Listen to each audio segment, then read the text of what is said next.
Okay, everyone, hello. We are back. We are Cars Casually with the C Group, and we are talking about the big deal of the moment, the Fortuner, the Toyota Fortuner.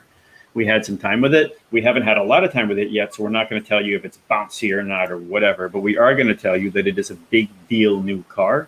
It has moved up in price and it is competing fairly highly up the price ladder. And we're going to have that discussion. We are here with Chris. We are here with Nix. We are here with Paulo. We are here with G. I'm Carl.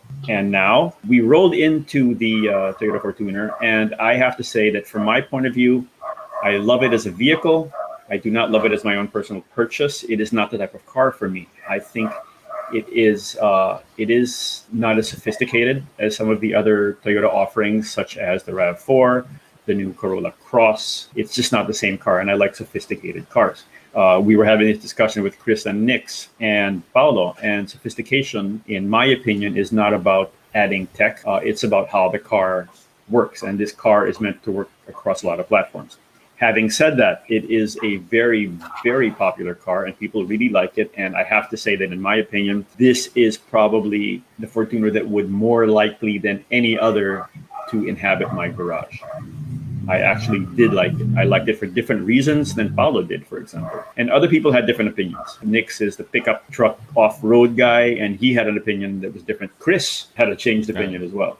So we will start off with young Paulo, who made a big deal entrance with this video. Paulo, what did you like about the car? What do you think? I think it's the best looking Fortuner. I know it's a facelift. This was a facelift from this generation, but I'd say the excitement I felt from seeing the car. It's a Fortuner. It sells itself. Like, it just has to attend the lunch. But I really liked how it, especially the LTD, the new headlights, the new grille, the new bumpers. It's the most aggressive looking Fortuner I've seen so far. I especially like the two-tone color, the blacked out roof. Inside, there are not much differences aside from the color of the seats, some lighting. I'd say said this one. Yeah, I was mentioning about the color of the seats. Mhm. That's what's new about it. It also has new wireless charging. In the front or in the back? Yeah. In front. Yeah, Okay, there good. it is. Okay, we had differing opinions on the seats. And Paulo, you made a point before about the fact that adding leather just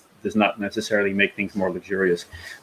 Chris, you liked the leather. You liked the leather choice, the two-tone coloring. I wasn't a big fan. Paulo, what did you feel? I didn't really think about much about the seats. I liked how the colors match. I think the dark accents of the maroon with the black leather, I liked it. But would you have preferred the all black leather? I would have. I just personally. But then again, Nix had another opinion, and Nix was of the opinion that he found this less utilitarian than the other ones. And he had a really good point, because even though physically it can probably do everything the other one can, you're just less likely to mess with it because of it's just so much nicer. Nix, can you explain that, please? Because when I look at off-road vehicles, when it comes to the interior, I want an interior that I don't have to mind too much about scratching, getting dirty, so on and so forth. And so when I saw the Toyota Hilux, the new one, when I saw the interior, I'm like, it's nice, but at the same time, I think if anything were to get scratched or dirtied up, or if I had to clean something, it would be easy. But then when I saw the interior of the Fortuner, it's like it's in that level of good that I wouldn't dare get it dirty. So with the Fortuner, it's in that level. Like, if the first generation of the Fortuner was like just as utilitarian, more utilitarian than the one now. This one's clearly there's a different direction Toyota has planned for the Fortuner. Okay, well, you guys saw the specs. Do you think that the less expensive variants would address your needs, Nix, or not? As a guy who loves off-roading, I'd go for was it the G or the V? Does it have the Cube. locking diff that you like or not? Yeah. Oh, I think only the 4x4 has. It does. Yeah, only Oh. 4x4. The 4x4 is Yeah, only no, available 4x4 for has LTD. Yeah. LTD. Yep. The Yeah. top of the So, line. so only the LTD has a locking diff. Yes, correct. Oh, okay. That's the Changes thing. So- everything. So given that, Nix, what Let's would go- you do? Buy a Hilux. Well, Okay, Chris, you were That saying makes sense, something. though. No, I- it makes yeah. complete sense. That's the point. Yeah. You were saying something. No, you're absolutely right that the 4x4 LTD isn't exactly ready for heavy off-roading because of the materials used inside. It's soft touch materials, soft touch fabrics, and nice leather. It's not the kind of thing you want to get dirty. But the one thing that Toyota does really well that other manufacturers can't is offer a ton of variants. And in typical Toyota style, the Fortuner comes in a ton of variants. It has 6 variants. So if you want to use it for utilitarian purposes, that's what the lower end variants are for. Those won't come with the luxurious materials, and they'll have easy to clean plastics and stuff like that. Then again, the trade off is they won't be 4x4. But then again, like Nick said, if you want a true 4x4 soldier that isn't on the luxurious end, then buy a pickup, right? So that's the space that Toyota is trying to fill here. If you want luxury and 4x4, just in case you need it, not necessarily as a dedicated off-road machine. I think that's where the Fortuner fits. If you want it to be more utilitarian, then the lower variants are there. If you don't need all the extra tech and gizmos and luxury materials that they use, the lower variants fill that gap nicely. So that Is I there think is by there a low offering a lot by of variants. is there a 4x4 variant that's lower? No. In other words, could Only you get a the- 4x4? Only the LTD. Only No, the top. only the top of the line LTD is 4x4. So obviously they did not really gear this as a 4x4 ready car. I mean, what I mean by that is as a dedicated 4x4 car. It's Okay. more of like an added feature that if you want it, it's there. But it's only offered in the LTD variant, which is the 2.4 million top of the line one. Yeah, it's you can see what Toyota was trying to do here. It's more of if you want the 4x4, then here it's this is the only variant with it, but it comes with all the other tech and gizmos and luxury finishing. So it's an Okay. interesting position. Well, okay. Here's a Nix. You've been hanging out with the off-road, whatever, away guys. Some of their favorite vehicles are actually the Land Cruiser and the Lexus and so on. So Yes. how does that fit in? Do they baby their cars because of the leather interior, or do they still run them as hard? I mean, No, you know, what they do is they get the older Land Cruisers, the older Lexus, the GLX and LX, and since they're second hand, it's like they don't mind trashing it or making it utilitarian Yeah. because like it's second hand. But at the same Hmm. time, the technologies that it carries, even if it's many like if it's 10 years old, but the technologies it carries is still relevant today. It's technologies that the top of the line SUVs and pickups are doing now. So Hmm. Yeah. it's like advanced back then, relevant now. And that's Yes. why you can see them being bought more and more these days. You're talking about mechanically, right? Like the Yeah. powertrain and Mhm, the yes. And transmission then and all of I also noticed, so I checked 3 other brands on the midsize SUV, and also with the discussion they had, the fact that 5% and like other brands they say 7% and the most I heard was 10. So let's say 10. Only 10% like the sales of the midsize SUV is 4x4. 10%. So Hmm. I can see why they only offer it na lang on the top of the line. It's like they know their market. Nowadays everyone just needs 4x2. So what they do is, what I'm noticing with the prices is the 4x2 they release different variants, as Chris said. So if you want utilitarian, low price, like luxurious, mid price, and then everything high price. That's what I'm Yeah. seeing now.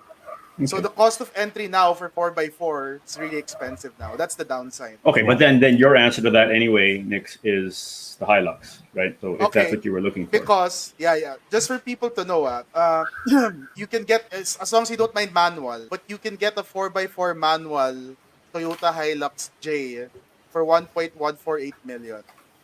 So it'll have the That's Second hand. capabilities. Is that Yeah, That's second half. hand? Brand new? brand new. Oh, brand Brand new. new. Okay. Wow. That's half this car. So Yeah. but Yeah. but after that you have to go now to 1.8 million to get the automatic 4x4. But you can see the 4x4. cost Yeah. of entry is expensive for Okay, 4x4. well, one of the things that we've seen is that, yeah, having with a 4x4 is great, but people don't always realize that the 4x4 isn't always full time. You know, it's not like, let's say, the Subarus, right? Where it's asymmetrical all wheel drive all the time. You have a handling difference. That's not the case with some of these cars. And in reality, I've had 4x4 top variant SUVs that doesn't, they just don't, I look for reasons to use it, right? So we don't. So given that, what's the next level that has the stuff you like, but is not 4x4? You mean variant of the Fortuner? Yeah, yes, for the Oh, Fortuner. that would be they offer the LTD in two. 4x2. Yeah, they offer the LTD as a 4x2 as well, which is I think still same expensive at 2.2. So it's 100, Yeah. But it's 200,000. 200,000. It's about, a little less than 200,000. But yeah, it has everything except for the 4x4. Below that, you have the Q, which is I think is just below 2 million. 1998. At 1998, Yeah. and then Yeah, below that you have the V at 1.8, And that's where the and engine then gets below smaller. that, yes, that's right. So where does the engine get smaller, Nick? Sorry. V and below. The B. Yeah. Q and above 2.4. 2.8. But Yes. they're all Yeah. diesels.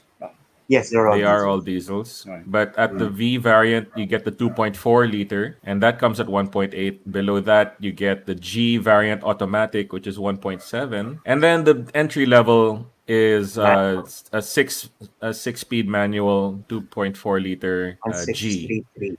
at 1.633, which I think is a very agreeable price for this kind of car. And for a lot of people, 1.6, 1.7, that's all they need. They just need a big SUV. They don't need any of the gadgets and the gizmos. They don't need the HID lights. They just want a safe car for their family, whether it's So manual or your automatic. call on this is, there's a reason I'm asking all this, and that's because we have gotten a lot of questions about people who want to move into this car. So whatever Toyota did with the new Fortuner, it is drawing people Yeah. did not look at it before, including myself, and I think to a point, including Chris. Nix is the reverse, but Nix is far more technical on this. So given that, what exactly are you saying your sweet spot would be for this, Chris? I would say the V at 1.8 because that's smack in the middle. But in terms of what I would be willing to pay, of course it's different per person. I don't need 4x4.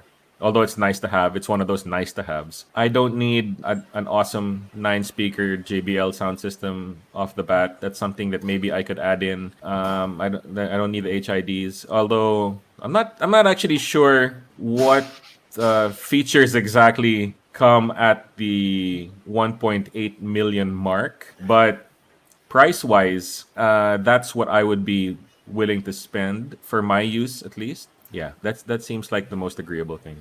All right, Paulo, what do you think? Which would you I would aim get the for? G variant, the automatic G variant. Okay. It comes in at 1.723 million. For me, when it comes to a car like this, it would be nice to have all those techie stuff, but in the end, I'm going to look at the price. So at 1.723 million, the G variant would be the best fit for me because this kind of car, I would just want something that's big, a big SUV. It's not like it's bare. It has fabric seats. It doesn't have the Toyota safety sense of that you see in the LTD variant, but it does have the basic safety features and the airbags that I need, that I would want as a personal car. Are there any Uh, safety features that are not in the lower variants you guys are talking about that are in the LTDs? Yes, so Um, that's the Right. Toyota safety sense. Because the LTD Fortuner, it has the pre-collision system, lane departure alert, and adaptive cruise control. So these stuff are absent in the lower variants, in the non-LTD variant. It also has less airbag. So the G, V, and Q variants has a driver, front passenger, and knee airbags, while the LTD variants has an extra for the side curtain airbags. Okay. As I was saying, we get a lot of questions about, and we are getting a lot of questions about this car and this vehicle, and rightly so. And the people who are asking want to move in. They're asking, "Is this the car for me now?" And my usual question is, "Okay, what's the situation, and what are you driving now?" And the people that are looking at this are the ones that used to look at vans, minivans, and people mover. They're not. They're your more typical buyer. So the exact case in point I have is a single mom with one child who lives with her sister and her mother, and they want to move from a Kia Carnival, and they're looking at this, and they're asking, will this fit? If you're looking at things like that, what is it that people need to know about moving to a Fortuner from other vehicles that they need to be aware of? I always say, for example, that if you want sophistication, get a RAV4. If you want more comfort, get a RAV4. That if you're not carrying payload, maybe you don't need this much size. Do you really use that third row, for example? Well, what are the other things that people need to understand when they're moving to this, since this car is getting so much more attention? G, what are your thoughts? Yeah. First of all, she has to check. Of course, it's bigger than the Carnival. Not necessarily the length, but the overall dimensions, like the height. So is she comfortable with that? Number two, the ride is going to be a lot bouncier compared to the Carnival. And of course, I guess those are the two main things that she has to look at. It's a case of go out and test drive the car, see if she's comfortable with it, and then see if the nooks and crannies, the cargo capacity, the passenger, especially her mom. How old is her mom? Will she be able to climb up? Because this is a taller vehicle than the Carnival. So, Yeah, would they be comfortable with that? that's true. Uh, Stuff like that. But overall, if he's looking for the security of, I guess, an SUV, then I guess this is the way to go. But of course, that there are, as I said, there are compromises. So it's like, as I always tell people, buying a car is like trying on a shirt or a pair of shoes. Will it fit you? Will you be comfortable with driving it? Will you be comfortable with your lifestyle? So there. When it Yeah. comes to ride height, Gerard was talking about the ride height. When it comes to having elderly people in the family or in the household, it might be a challenge to have an SUV of this height. I actually know some people who have moved from a Montero and a Fortuner to an Innova because of the ride height. So Yeah. their grandmothers or grandfathers are having a hard time going up the SUV. So it really depends on the consumer. It really depends on your demographics as a buyer, right? Okay, Nix, you had you're familiar with Fortuners, off-roaders, and Innovas, and you like the Innova a lot. What would make you choose between suggesting an Innova for someone and a Fortuner for someone? Okay, so in car purchasing, which I tell like everyone asks me for opinion, there's really a dichotomy when choosing a car because on one side you want to get the most out of it, but on the other side you want to keep it as streamlined and as small as possible. So what I tell people is really assess how much space you're going to use. Because I see a lot of people, they buy the Fortuner and they don't even use the cargo space at the back. Hmm. So when selecting a car, sometimes cars like the Innova is actually a better option for, and not just like parang if you have elderly. Also, it's I like the captain seats at the back. So like if let's say for the example given, the single mom, she might actually want to look at the Innova because when she puts passengers in there, there's a better comfort level because of the Hmm. low center of gravity, the easy to get in, and then reasonable trunk space at the rear, and the footprint's not so big, all that stuff. So when you put it all together, like there's a part that get what you want, but you also have to do your research, both what's out there and Our what you motto. are as of our motto, Yeah. but both Yeah. on what's out there and what you need. It's like you have to be honest with yourself. What do you really need? Actually, speaking of ride height, it's not just for the elderly, but even for the kids. I Oh, remember, that's right. yeah, my nephew before when my sister had a Fortune. Yeah, it was that we had to climb on board. So it really depends on what they're comfortable with. These cars, they all serve a specific purpose. Yes. Um, the Carnival serves a very specific purpose. It's a family van, so I'm assuming they want to fit 7 people plus gear. Now, Hmm. the cars like the Fortuner, the midsize SUVs, they don't do that very well. They can Oh fit yeah. 7 people, but they're not going to carry all your gear. Of course, you have the option to put it on the roof if you want. I mean, it does have roof rails, but that's not what the Fortuner really is for. If you want a family car, if you want a family mover for kids, for all of their stuff, and believe me, I Hmm. know how much stuff that can be. You'd want a van. You'd want something that's dedicated to moving families. Like, and a Carnival does a great job of that. The Innova is also a people mover. It's also serving a very specific niche, which is why you can get the top of the line Innova at 1.6, whereas a top of the line Fortuner will cost you 400,000 more. Now that's something to consider. they No, the top line Fortuner is more than 400,000. 600,000. No, but 600,000. 4 yeah, by 2. sorry, Oh, 4 by 2. 600,000. 800 pa But nga. 4 by 2. 800. Yeah. But Yeah, 4 by tama. 2, Yeah. tama. You're 600. Yeah. fighting 4 by 2 versus 4 by 2. Okay. So Okay. you'd have to ask yourself, does what does 400,000 get me that benefits my family? Is it really worth it? For me, the Fortuner is something more of a driver's car than a family car. It's definitely easier to drive than a Carnival. It's definitely nicer to drive, but You think that's so? yeah. Yes. I think Ah, SUVs. question. Yeah. Carnival or the Grand Carnival? I guess the Well, older one. Kasi it was Carnival. The I newer don't one's know. the No. Grand Carnival. Well, the one. Anyway, Okay. sorry. The specific. The No, long no, no. range- Good. That's a very, very good point. The Yeah. particular car that I'm discussing is a 12-year-old Carnival. Okay.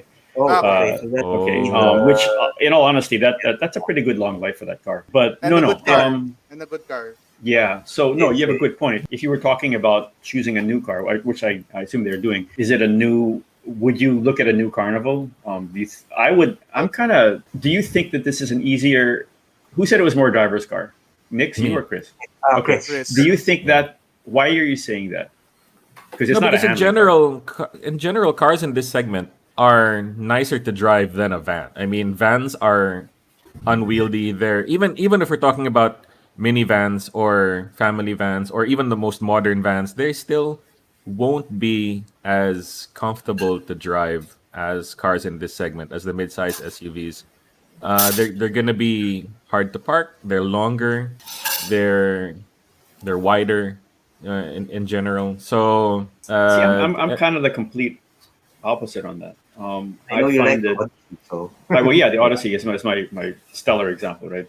But I find that the vans and minivans, to me, are actually more comfortable and less unwieldy to drive. hmm. Actually, Really? that's what people are saying. That's Yeah. how I feel. Okay. Here's another consideration. If they're gonna be using the third row slot, I wouldn't go this direction because from experience, I'm not singling out Fortune, mind you, but mid-size SUVs don't really have that they're not like third row seats as comfortable as a minivans or even an Innova. They're a bit cramped and well for smaller guys like me, I'm 5'4", 5'5". It's okay, but for taller people, that you wouldn't be comfortable. So there, that's another concern. I got to say, the main draw I have for this car is watching all the overland stuff that Nick has been doing, and so I'm focusing on roof rails now because I want to put a tent up on top of a car. That's kind of the only thing that draws me for this car. Everything else is kind of like, yeah, I can deal with that because I want that. I don't really think that's that important. If this is someone that's driving, if oh sorry, okay, if this is how much of a difference do you think this is going to be for someone's life? I guess we'll put it that way. If they've never had a car like this, what is it that they specifically have to look at to understand what they're getting into? If it's going to be a daily driver, then as I said, they really have to consider will they be comfortable, especially parking. This is smaller. Not sure. No, I don't think it's wider, but it's smaller. Some dimensions might be the sight lines are going to be different from the harnesses. So yeah, All right, Nick, let's talk coolness. You like both the Innova and the Fortuner. Which one's cooler? I guess because like being the most updated one, I'd say the Fortuner. And actually, I want Paolo to talk more about the interior because he got the most time with the interior, and I think that it's the highlight of the car Really? for me.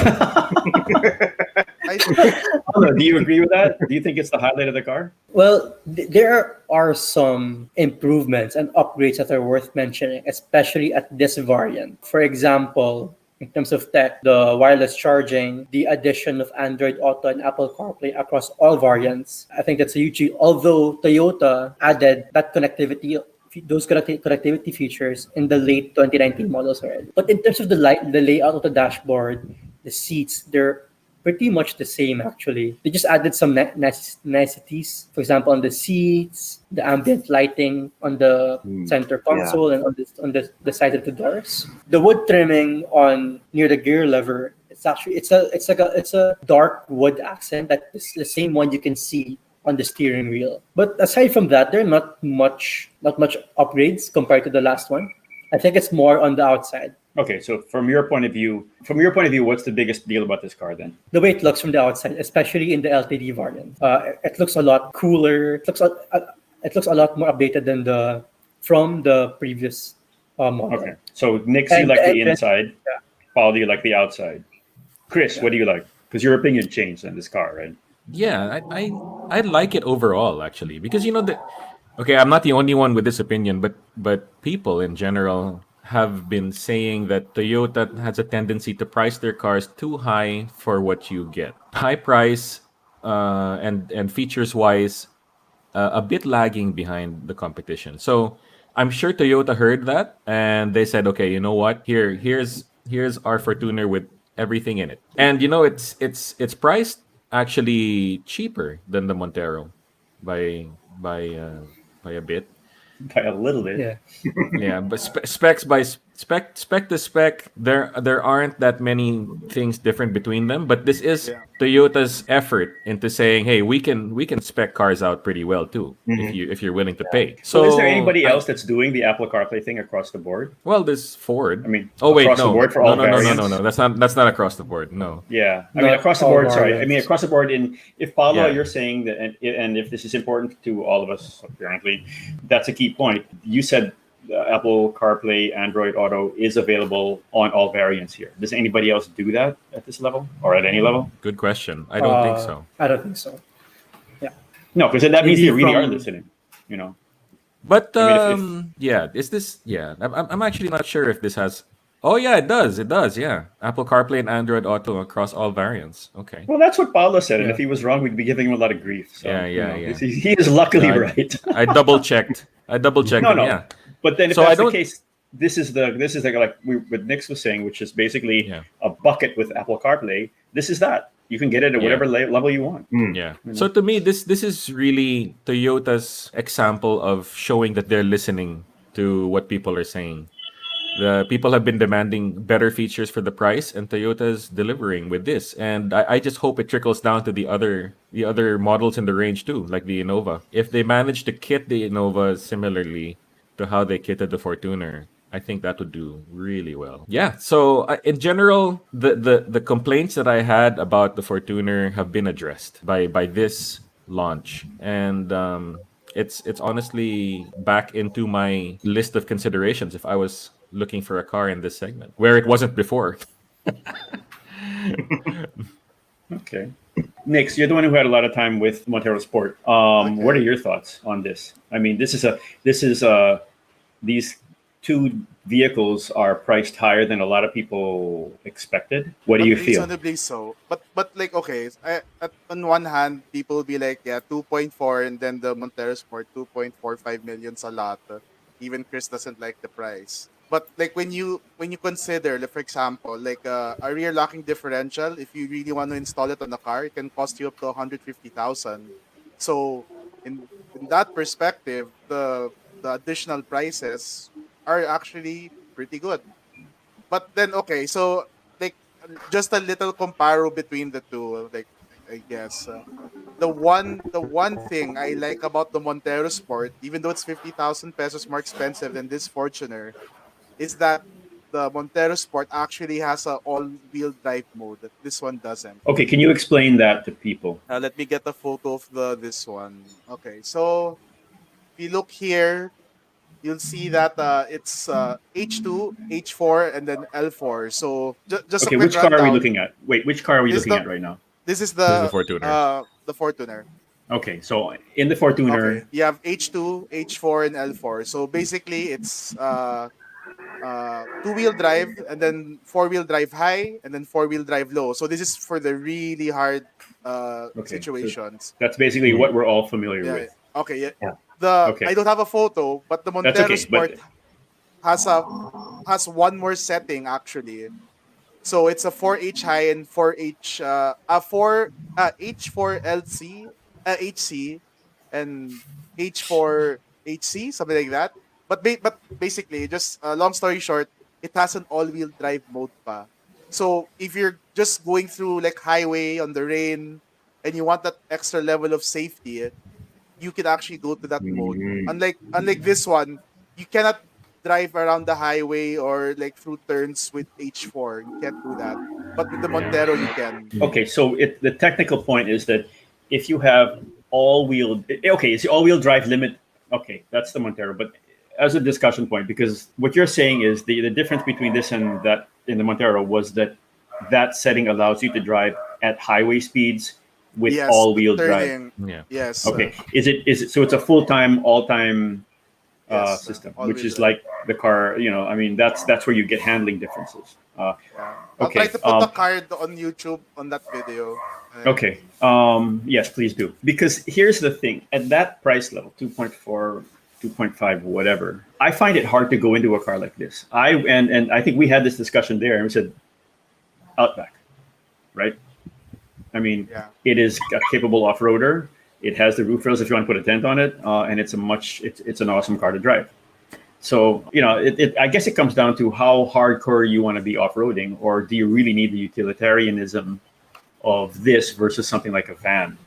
And is this even really that much more utilitarian than a van? A minivan, a nice gussied up, all leather minivan.